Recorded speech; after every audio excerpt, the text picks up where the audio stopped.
Just from where you sit, what are the biggest unanswered questions so far about this case? Obviously, the biggest question is what happened to Nolan Wells. 4 things about this case still don't have an answer.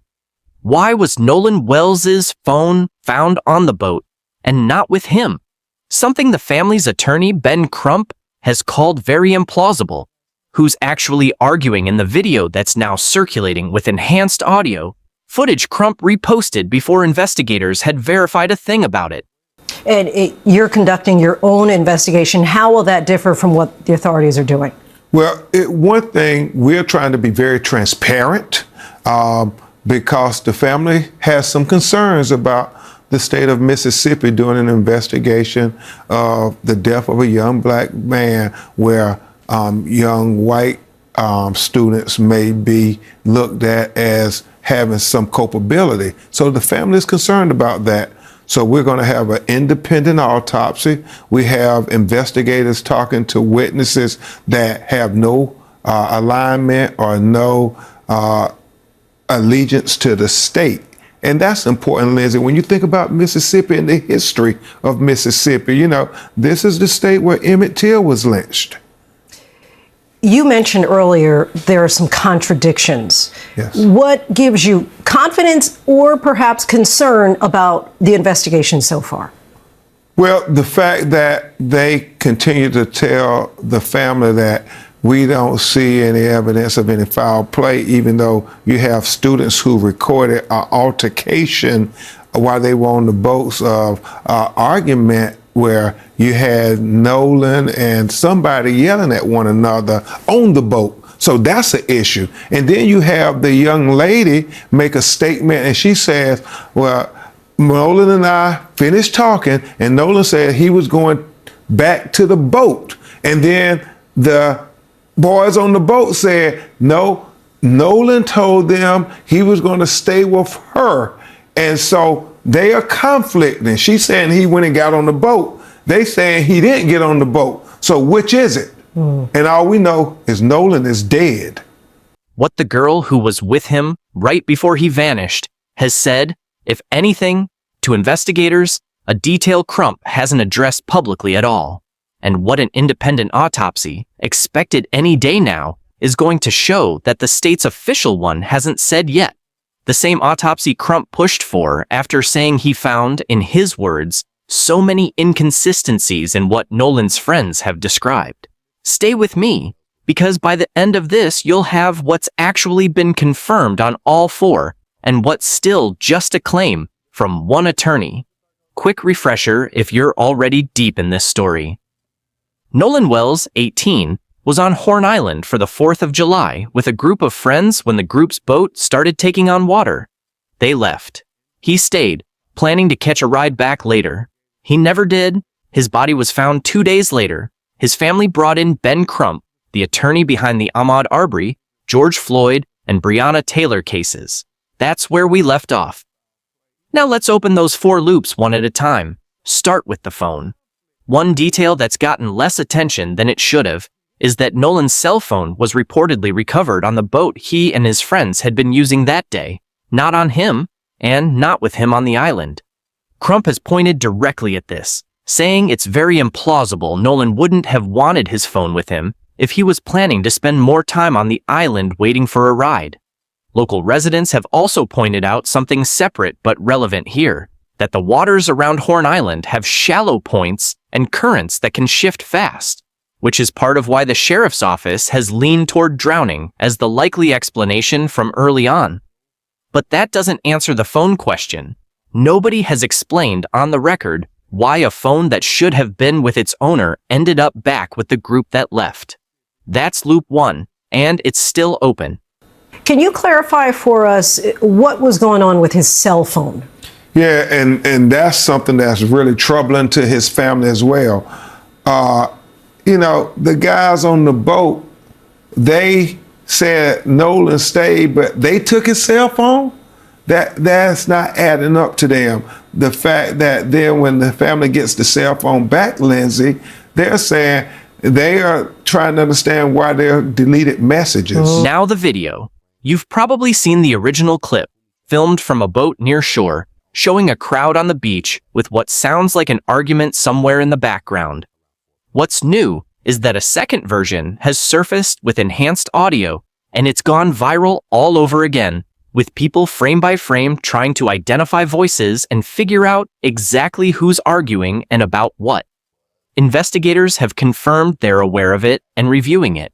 The sheriff's office has gone further than just reviewing what's already online, though. They've put out a public request for anyone with original, unedited footage from the northwest tip of the island that day, specifically anything showing an altercation or any audio of arguments or disturbances, which tells you the footage circulating publicly isn't necessarily the full picture investigators are working with. What they have not confirmed is whether any of it is authentic, whether it was even filmed on July 4th, or whether it has anything to do with Nolan at all. So question 2 is still open too. Is this footage even real evidence, or is it becoming evidence just because millions of people have now watched it? Third question. Before any of this happened, Nolan was reportedly spending time with a young woman on the island, separate from the group of guy friends everyone's been focused on. The incident commander for the United Cajun Navy, the volunteer group that helped search for Nolan, said in a video statement that Nolan was last seen talking with her on the north end of the island. Her mother has confirmed her daughter was with Nolan and has been in contact with his family, but says she has no insight into what happened after the two of them parted ways. That's a completely different person, with a completely different vantage point on his final hours. And as far as public reporting shows, we don't know what, if anything, she's told investigators directly. Josh Gill. I'm from Louisiana. I'm the incident commander for the United Cajun Navy. So Horn Island's off the coast of Mississippi. Believe about 10 miles off the coast. It's a 144 square mile island. It's pretty big. It's a location that's in the Gulf of Mexico / Gulf of America, whichever nomenclature you want to use. It's a destination area for boaters, right? Fishermen, boaters, recreational boaters as well. July 4th weekend, the water wasn't extremely rough. It was, a normal day. I'd say, light swells, maybe up to 1 foot. There is a pretty heavy tidal surge and tidal movement on that portion of the island where they were at. It's a pass between two islands, so there's increased tidal influence right there, along with wind and wave action. Can you walk us through the timeline from the moment that Nolan was reported missing? Sure. So to the best of my knowledge, again, I didn't get a call till that next day. As I appreciate, late that evening, Nolan was on the beach. The vessel that he came with left, and from there, we don't know what happened, right? Again, I'm just a volunteer, I'm running volunteer operations. I'm not law enforcement. So what happened really isn't what I'm looking for. What I look for a search is that last known location, and then specifics about the area or specifics about the person. Knowing that northwest corner of Horn Island was what we call the LKL, last known location. From there, we looked at the weather conditions, tidal conditions, wind conditions to come up with a plan, come up with a grid on what we could do. As within 30 to 45 minutes of when I got notification of him missing from the family and then from the mother, we had surface vessels, that's boats, that were in the area starting to search. We also had 2 drones that were in the air, as well as boots on the ground on the island doing a manual walk to look for Nolan there. That next day, yesterday, we had at daylight 4 vessels, 2 more people, as well as a fixed wing aircraft in the air that started 6:15-ish, 6:30. There's the disagreement over what actually happened on that boat. Crump says there are inconsistencies between accounts, describing reports of an argument, maybe even yelling, before the group left Nolan behind. The mother of one of the friends, who happens to be a sitting judge, came out publicly and told a much simpler version, a bilge pump problem, a decision to head back, and Nolan choosing on his own to stay and find another ride later. Neither version has been confirmed false, Both are sitting out there right now, and neither Crump nor the judge has addressed the other's account directly, point by point. Adding to that, several of the friends who were on the island have reportedly retained their own attorneys since all of this went public, and some have made their social media private. Neither of those things proves anything by itself. People get lawyers during active investigations all the time, but it's part of why the public conversation hasn't cooled off. That's question 4, and it might be the biggest one, because it's the one the independent autopsy could actually help settle. Here's why. The state's official autopsy was performed July 7th at the Mississippi State Medical Examiner's Office, and toxicology results are still pending, possibly a couple more weeks out. The coroner himself was notably careful throughout this process, telling reporters early on that he had no reason to believe the recovered body wasn't Nolan's, but that he wanted to hold off on any formal announcement until dental records confirmed it. That kind of caution from officials stands in sharp contrast to how fast everything else about this case has moved. The family didn't want to wait on the state's process alone, which is why they had Nolan's body flown to Washington, D.C. for a completely separate independent examination, specifically to check for anything beyond a straightforward drowning. Crump has said he expects preliminary results any day now. If that comes back showing something the state autopsy didn't catch, every one of the 4 questions we just opened gets a lot more serious, a lot faster. If it comes back consistent with a drowning and nothing else, the pressure shifts hard onto the online narrative that's built up around inconsistencies, a phone, and a video nobody's verified. While we wait on that, here's something else that's shaped how this case has been talked about. Nolan was black. The friend group he was with was white.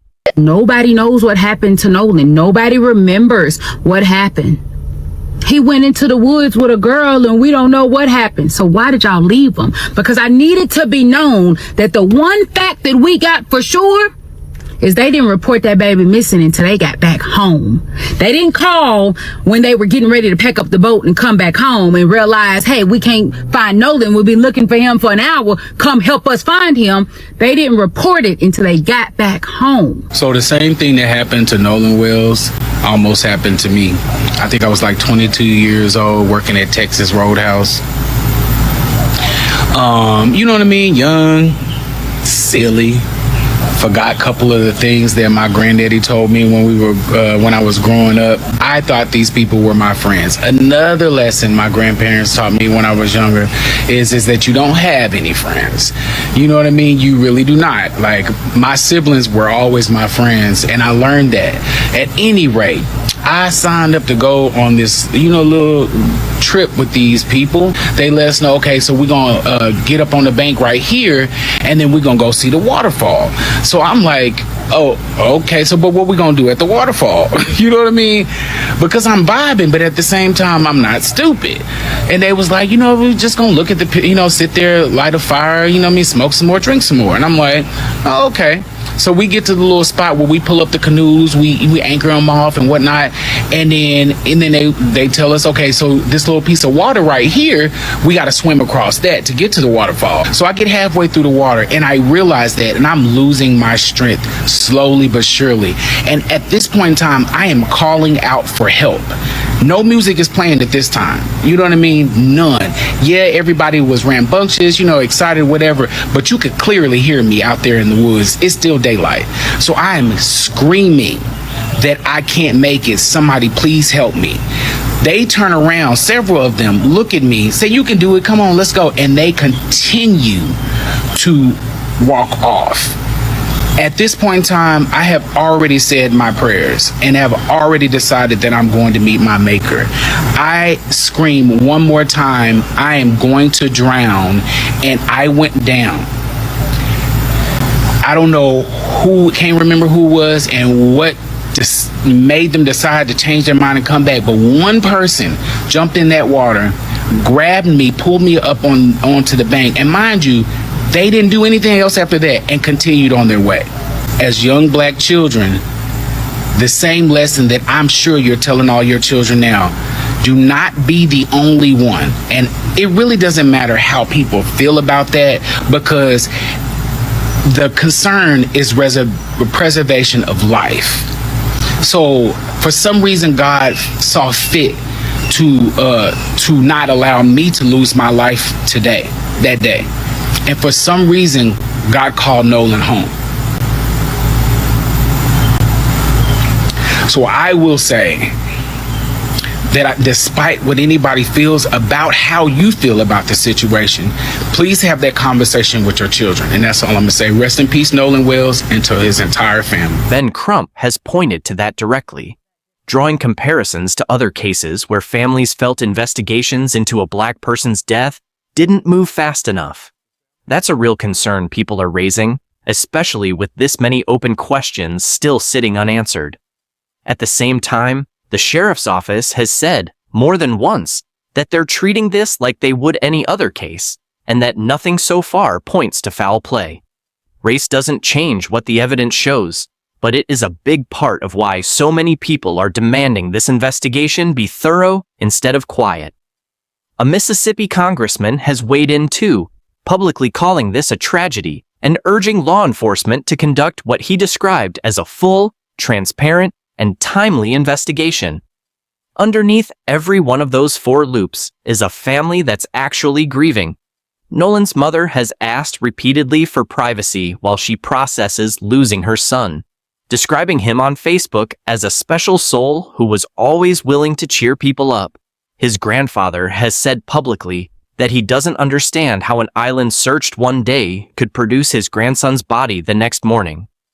A GoFundMe for funeral costs, describing Nolan as a beloved son, grandson, brother, friend, and teammate whose life touched so many people, passed $200,000 within days. His high school principal said he'd be remembered as an extremely kind and hardworking young man who left a lasting impression on everyone who knew him, and his football coach said Nolan was the kind of teammate, student, and person every program hopes for. None of that answers a single one of the 4 open questions, but it's the reason those questions matter to as many people as they clearly do. So here's where all 4 questions actually stand as of right now. The phone on the boat, unexplained. The enhanced audio video, unverified. The girl who was with him, mostly unheard from publicly.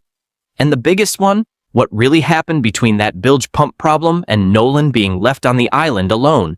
Still 2 competing stories, with nobody having proven either one wrong. What closes at least one of those questions first is going to be that independent autopsy. The moment it lands, we'll be back with what it actually says, not what people online are guessing it says. If you don't want to miss that update the second it's confirmed, go ahead and hit subscribe now, because this one's not slowing down.